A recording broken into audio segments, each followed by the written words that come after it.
Hello and good morning, listeners. Welcome back to Almus Market Mornings, your daily dose of global financial updates. I'm your host, Swaraj Rajagopal, and we have got you covered on everything from currency shifts to pivotal central bank decisions and important speeches. Plus, you'll gain expert analysis on macroeconomic data that's shaping the market narrative right now. Join us for this episode and navigate the markets with confidence.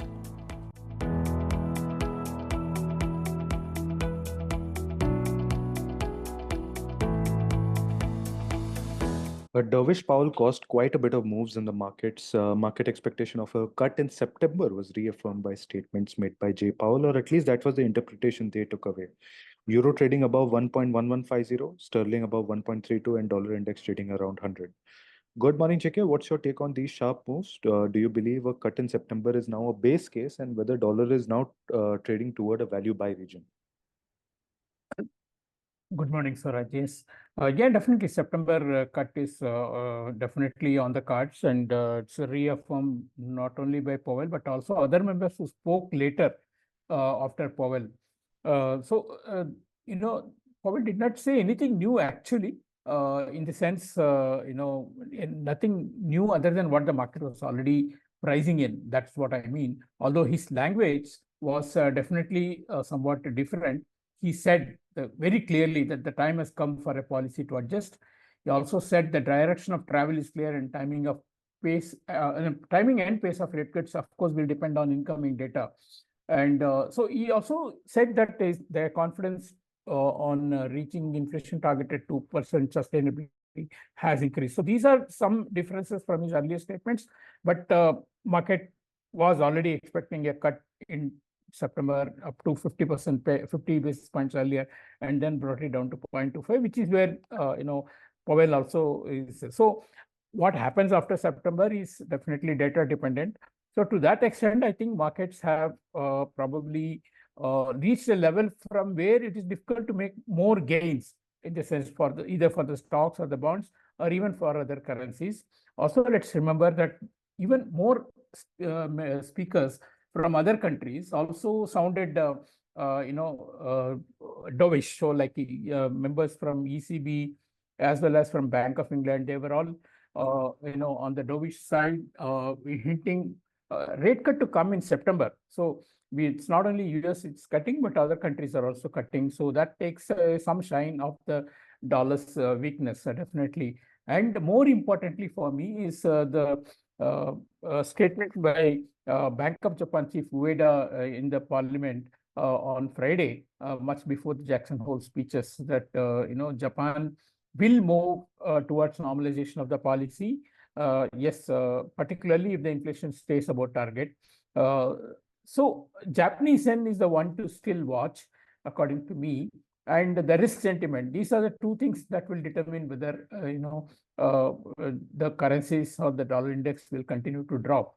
If the risk sentiment takes a hit, which in turn may also depend on how the yen moves, because in Japan rates are moving and in US the rates are coming down. So differential will put pressure on dollar yen. If dollar yen breaks 140, even more unwinding of carry trades will happen, and that will put pressure on other currencies. And then come to technicals, very strong support zone between 19.5 and 100 in the dollar index, because we have a long-term trend line support there, and also the 100-week moving average. These are very strong support levels, which I think will hold. Yes, we will consolidate for some time at the lows, but unless we have more dovish stories for the dollar, a rebound from these levels is very much on the cards. In fact, if you look at it, the rally in the US markets has not been followed through in the Asian market today. Yes, there could have been other reasons, because there have been geopolitical developments in the Middle East. Hezbollah actually fired on the Israeli targets, and they said the first phase of the attack is over, which means there could be more from them later. Then later, even Israel fired dozens of rockets into the southern Lebanon in response, and these escalations are increasing. Another matter of concern is that Hamas has rejected the new Israeli conditions put forward in the Gaza ceasefire talks. So just a week back, US was hinting that we are very close to a ceasefire deal, but then these have got a setback again. So these are also outside of these interest rates and dollar moves that market is looking at. Therefore, it's not all very clear or it's not all clear for the markets to move and keep gaining. So there will be issues from the war situation. We already know that Ukraine-Russia war is also ongoing, with Russia now moving to respond very strongly to the Ukraine attack on some of the Ukraine occupying some regions in Russia. So we remain cautious on the sentiment. So long as that is there, dollars further fall from these levels is difficult. Coming to this week, we have very important numbers, GDP from USA, and then followed by PCE numbers also on Friday. And then we will also have it followed by the unemployment reports. Now, these data points become very important because the US central banker has said we will look at more data coming in, and if the labor market continues to weaken, they will respond definitely more. So that's why market is still discounting 1% rate cut. So we'll look at these data. We'll also have GDP from India this week for Q2. Speaking of India, we had the rupee also respond somewhat to the extreme dollar weakness and came to around 80 levels in the offshore trade, but it's not broken that level at all. And it's been hovering around those levels. Again, all eyes will be on the central bank, whether he lets the rupee to move down, or rather dollar to move down in line with other currencies if there is a flow. But without a flow, it's difficult to see it going down, because any speculative sell-off or speculative buy is always being thwarted by RBI actions. Therefore, important to see whether we see flows and whether RBI lets the market to align to some extent with the other currencies.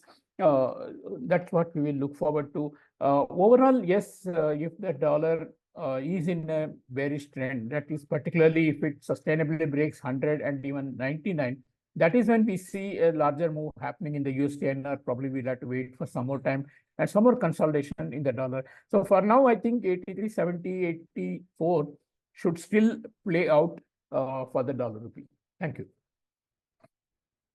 Thank you, JK. And one thing that I could take out from that is not just the Fed members who are dovish, but even the ECB and BOE members sounded dovish, hinting at rate cuts in the September meeting.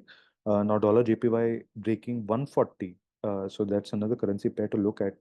Breaking 140, it may trigger some more carry trade unwind scenario, which can cause a pressure on risk assets.